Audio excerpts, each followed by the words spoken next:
bah, Jash Ugang 06.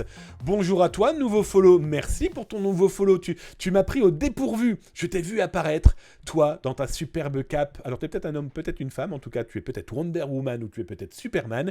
En tout cas, tu es un super follow. Merci à toi de t'être inscrit, de follow la chaîne. Tu es chez toi, ici, suis les actualités tous les soirs de Zataz, 19h, 20h si tu es en Europe. Si tu es du côté de Montréal ou du côté de Québec, en tout cas, si tu es dans la jeune province là-bas, l'autre côté de la flaque, eh bien, welcome, c'est de 13h à 14h en tout cas. Bienvenue chez toi, bienvenue chez Zataz. Ici, c'est de l'actualité cyber, un peu décalée. Certains diront même un peu bancale. Et donc, dans ces actualités du soir, eh bien, la dernière info, ça sera un tuto.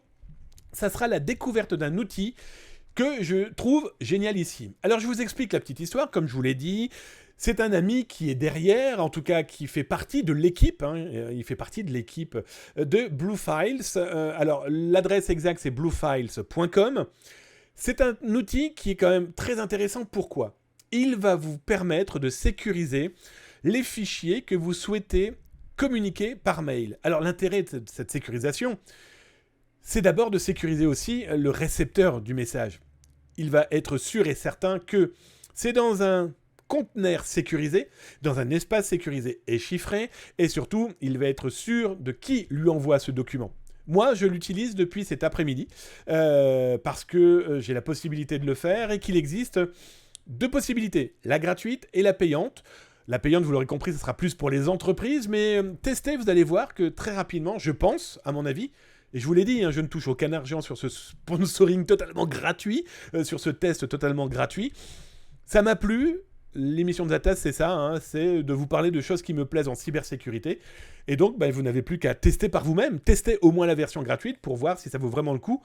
En tout cas, pour moi, je trouve que c'est particulièrement un outil très intéressant. Alors, première chose très importante aussi, la chose est importante, visa de sécurité de l'ANSSI, l'Agence nationale de sécurité des systèmes d'information. Donc pour moi, et je pense aussi pour vous, c'est un gage de qualité qui est irrévocable et qui n'est pas... On ne peut pas le nier. Voilà, l'ANSSI a mis ses gros doigts, ses gros yeux, et surtout toutes ses équipes hommes-femmes d'ingénieurs, de chercheurs, pour labelliser la chose, et ça déjà, c'est un gage de qualité loin d'être négligeable.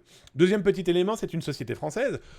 Voilà, c'est pas pour vouloir faire du cocorico, mais qu'elle soit française avec obligatoirement toutes les normes RGPD. Ça pourra rassurer les Québécois, les copains québécois et montréalais, par exemple, avec qui je travaille, parce que y a quand même toute cette cybersécurité et en plus toute cette mise en place de lois qui punissent la moindre fuite de données, qui punissent la société qui ne prête pas attention.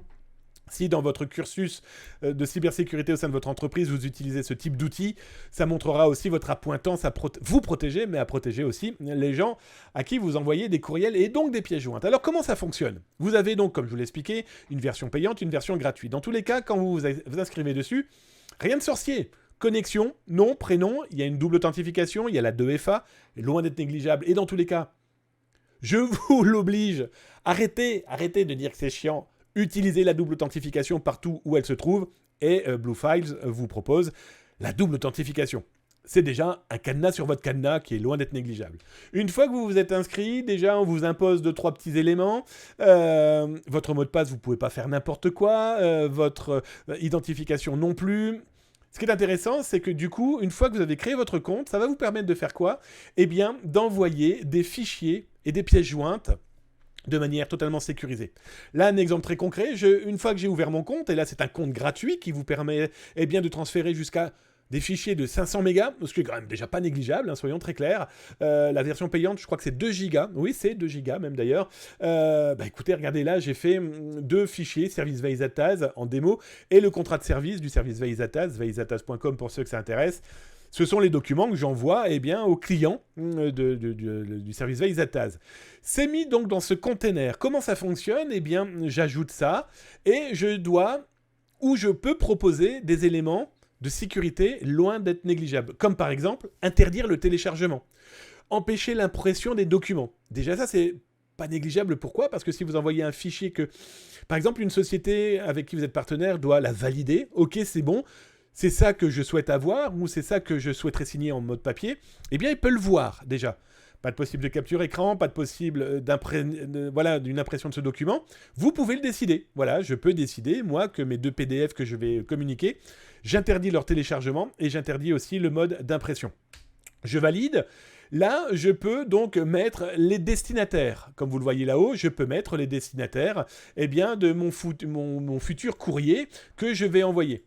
Je suis le propriétaire, donc là vous avez le mail par exemple que je peux utiliser en tant que propriétaire de ce compte et je peux mettre un message, c'est facultatif, message qui ne sera pas chiffré. Je vais vous montrer pourquoi et je vais vous expliquer pourquoi. À partir de cet élément-là, vous pouvez proposer un mot de passe à votre document. Et vous avez 3 possibilités de lecture ou de récupération de ce document. Soit directement dans votre Outlook, soit directement par Thunderbird, soit peu importe l'outil que vous utilisez pour vos mails, où là vous aurez un lien sur lequel vous allez cliquer et qui vous renverra soit sur le site de la société, Blue Files, et là on pourra vous demander par exemple un mot de passe, ou vous aurez un jeton de récupération. Ce qui est intéressant, c'est que le mot de passe, vous ne pourrez pas faire n'importe quoi. Là, par exemple, c'est 8 caractères minimum. Il est hors de question, par exemple, d'oublier une information dans votre mot de passe, comme je vais vous le montrer là. J'ai donc voulu taper un mot de passe, et j'ai oublié de mettre une majuscule.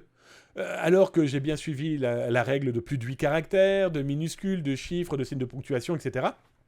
Mais là, on me dit non, tu peux rien envoyer, comme on peut le voir ici, tant que tu n'as pas rempli l'intégralité des informations d'alerte, en tout cas de bonne gestion de ton mot de passe.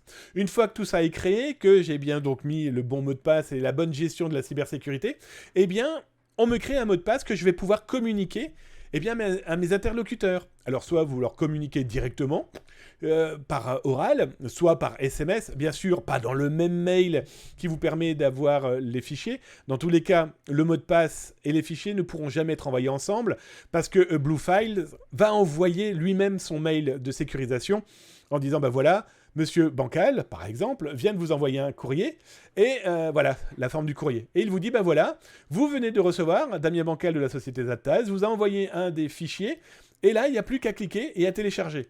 Chose très importante et très intéressante, vous pouvez définir une date de validité. Vous pouvez définir le document jusqu'à quand on va pouvoir le télécharger et le récupérer.